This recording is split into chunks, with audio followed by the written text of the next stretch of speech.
అందరికీ నమస్కారం. మరి ఈరోజు శాంతి టీవీ తరపున మేము ముందుకు వస్తున్నాం.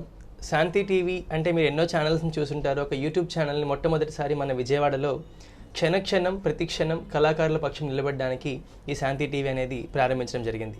ఈ శాంతి టీవీ యొక్క ముఖ్య ఉద్దేశం మరుగుపడిపోతున్న కళను కళాకారులను బయటకు తీసుకొచ్చి మరి ప్రపంచవ్యాప్తంగా మన తెలుగు కళలను ముందుకు తీసుకురావాలనేదే గొప్ప ఉద్దేశం. మరి ఇందులోని భాగంగా ఈరోజు మహానటి సావిత్రి గారి కుమార్తె విజయ చాముండేశ్వరి గారు మన మధ్యలో ఉన్నారు. ఆవిడ అడిగి తెలుసుకుందాం సావిత్రి గారి గురించి కొన్ని విషయాన్ని. నమస్తే మేడం. నమస్తే. మహానటి సావిత్రి గారి కుమార్తె విజయ చాముండేశ్వరి గారని మరి మేము ఎన్నో కార్యక్రమాల్లో చూసాం, మిమ్మల్ని కలిసాం. మహానటి సావిత్రి గారి గురించి కొన్ని మాటలు మీ నోటేమో చెప్పండి. అంటే ఎంత చెప్పినా సరిపోదు, దానికి నా వయసు సరిపోదు, నా అనుభవం కూడా సరిపోదు.